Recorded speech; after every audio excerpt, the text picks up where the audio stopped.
Here's a Sidewinder. Good morning, everyone. I am all bedhead and all this stuff today. I am visiting family out in Utah today. I'm out in an area where there's some pretty cool snakes. And of course I got to escape early in the morning to go see if I can find any. I'm going to be looking for Sidewinder rattlesnakes. These things are hot pink and they live in like coral pink dunes.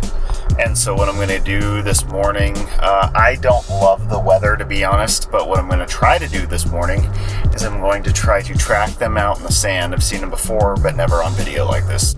Let's go. I think I need to get some caffeine first, but let's see where the day takes us. Something that Utah does pretty well is having a Maverick on every corner.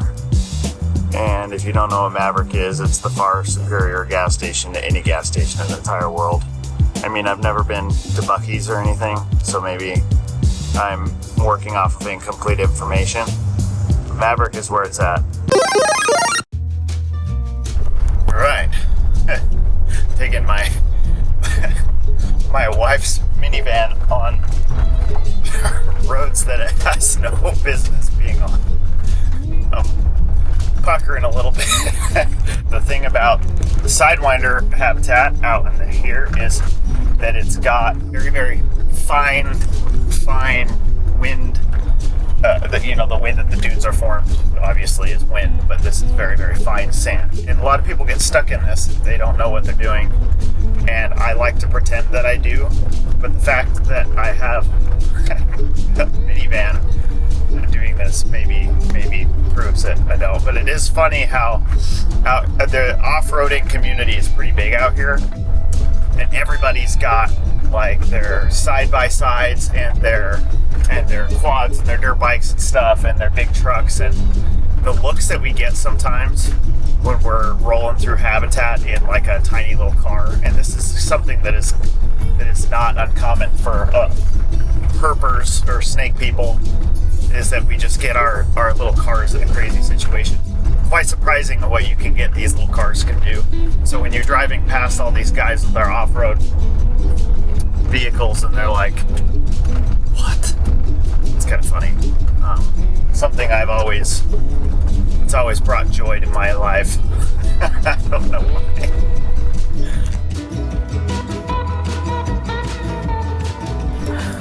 Alright, so the name of the game here is just walk around and around until you see Sidewinder tracks, and then you just follow them. This cool pristine sand. Like I said, I don't know honestly what's going to go on this morning. This video may not even see the light of day because the weather's just not quite what I'm used to, but I have the time to get out. And if you have the time and the ability and opportunity, there's a decent chance that you'll learn something.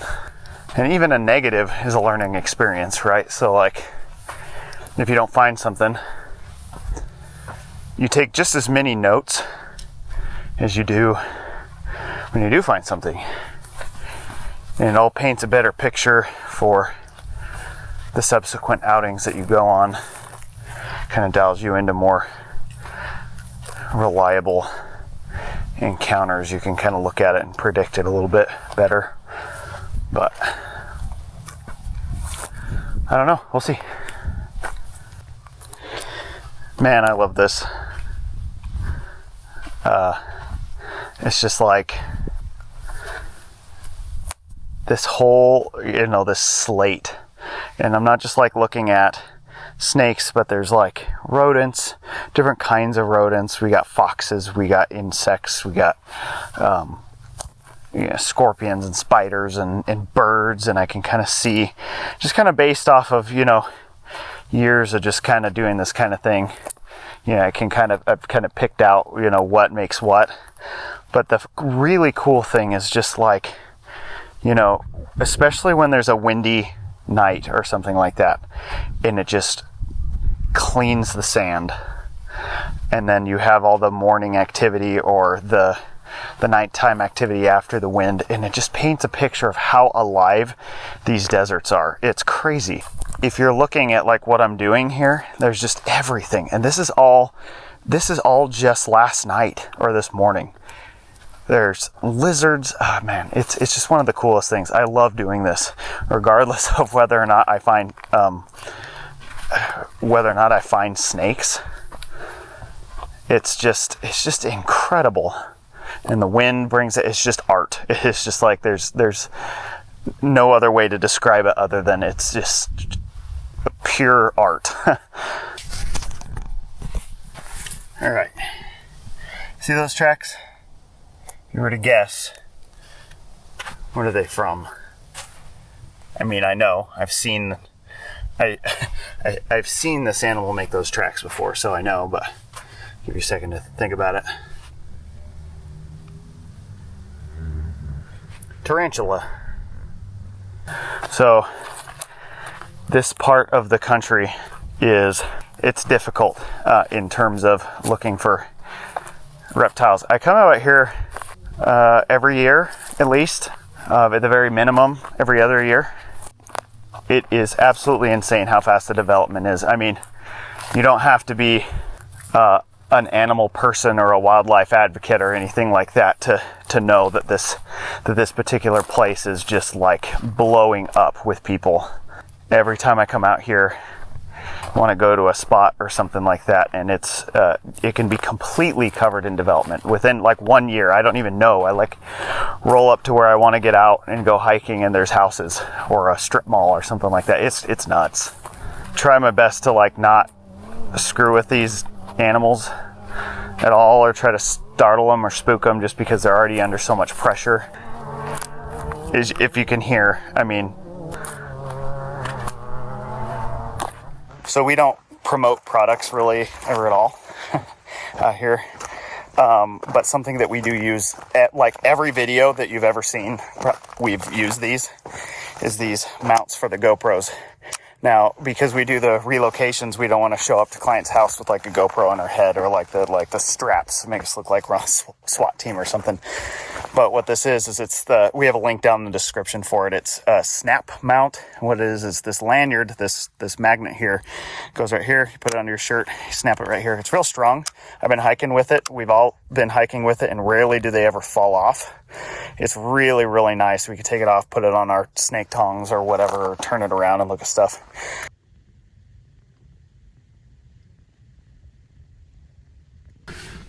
All right, here we go. Here's some tracks. Those are Sidewinder tracks right there.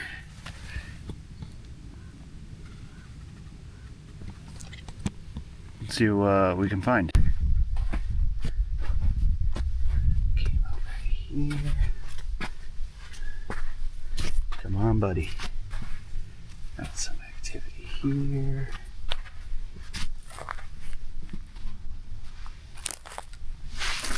Any second now, or not. I could be tracking it for a long time. They move a lot. You see that? The Sidewinders, when they move to the side like that, that little hook right there, you'd think it's actually its tail, but it's actually its neck. So when they move, they throw their neck forward and then push their body behind it. So that neck goes like that, and then the body follows when they're sidewinding. So it's kind of nice because if you got that little hook there, it actually points the direction.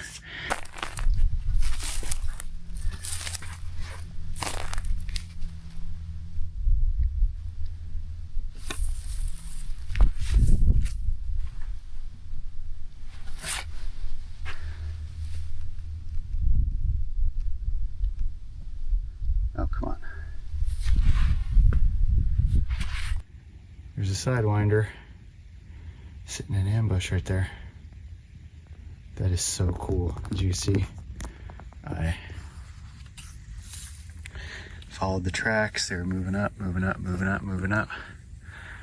then there it is. That didn't take very long after I started tracking it. Oh my goodness. That is so cool. Well, I get some pictures of it. There it is from another angle. That's pretty cool. I didn't think I was gonna get anything today, to be honest. That's why you go out no matter what.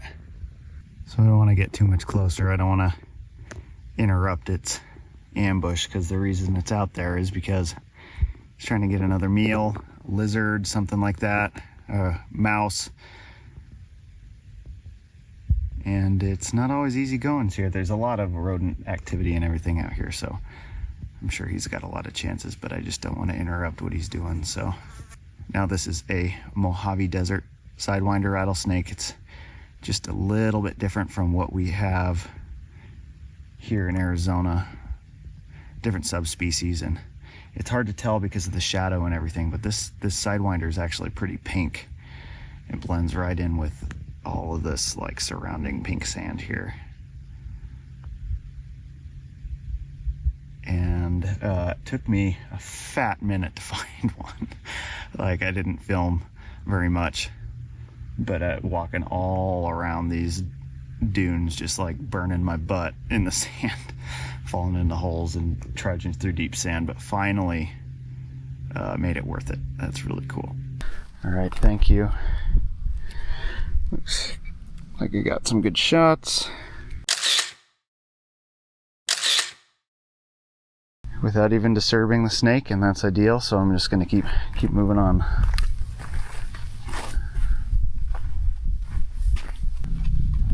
Honestly, I would not be surprised if that's the only one I find today, just because I've been going all morning. But you know what? It proved me wrong that the weather's bad, because that's what I was kind of thinking. Just based off of some other times I've been out here this time of year under kind of similar situations and didn't get anything at all. So that's why it's good to go. It's just, you don't want to just continue on with that observer bias, you know what I mean? You got to keep trying and fill out your kind of personal data set, because you'll probably surprise yourself. It's crazy. I was so close to giving up. I was so close. But it looked like it probably just moved this morning. Okay, here's some more. That being said, it could be from the snake I already saw, to be honest, actually, because I think I'm either gonna find it right this second, or, oh no, it continues on. Okay, cool.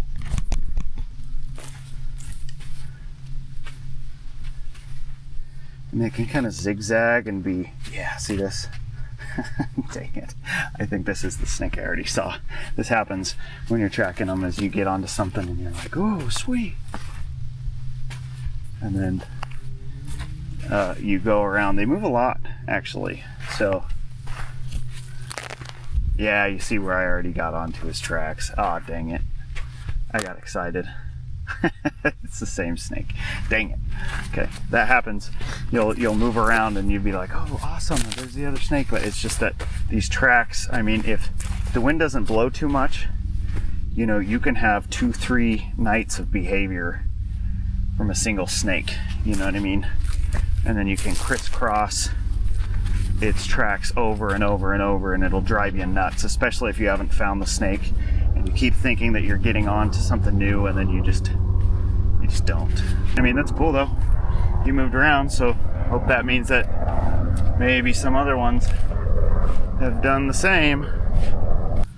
Even if I do feel like I may be led on by the same snake over and over, I sure do love doing this.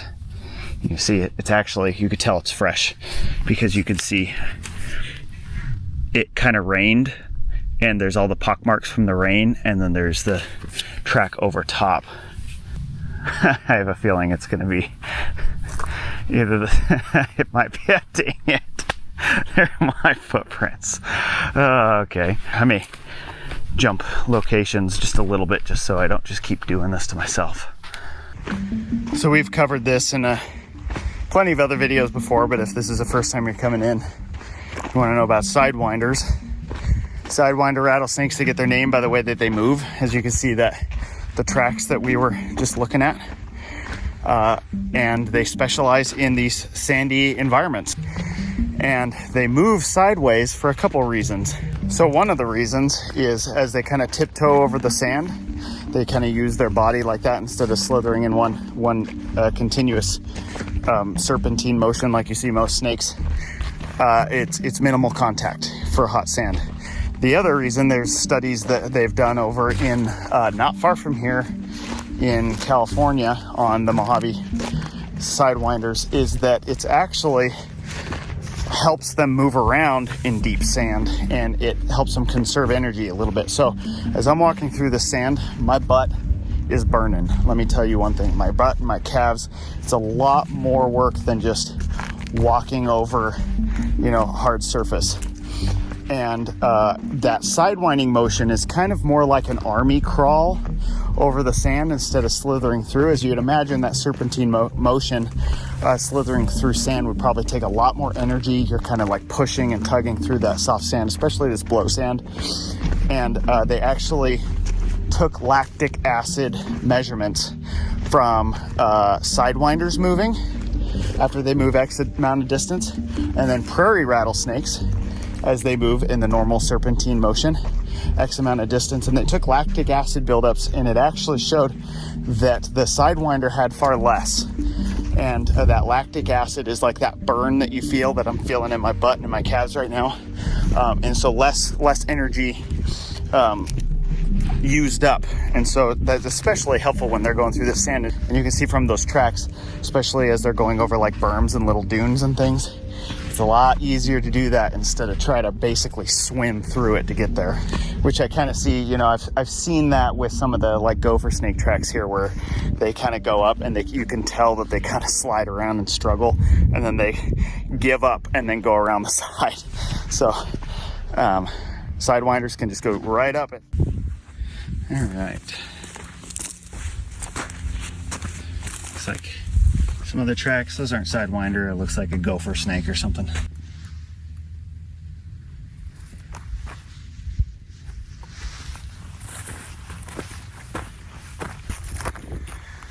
All right. Well, the sun's coming up. I haven't seen a single track since the snake that we actually found. In the morning and the evening, the sun hits at an angle and it really illuminates the tracks a lot better. But then once the sun is like pointing straight down, it's hard for me to see them. And so it kind of goes from a tracking game to just covering ground pretty much and seeing if I can find one out. And I think once UV gets too intense, it's a little bit harder to find snakes that want to be out right now. So I think I'll probably start making the trek back. It's funny because the family I'm visiting, there's some people that are like, oh, you're going on a hike, what you doing? And maybe, kind of feeling it out if they want to join. And it's like, yeah, that's great. But my hiking's a little bit different. I'm not going to the most scenic places, and I'm going to go walk around in the sand aimlessly in the sun. Just walk around in circles and circles and stare at the ground and maybe find a snake. It's funny because people get a lot less interested in going out, even with the looking for snakes, if they know that's what they're doing. If I start talking about what we're gonna do, kind of see them glaze over a little bit. They lose interest pretty quickly.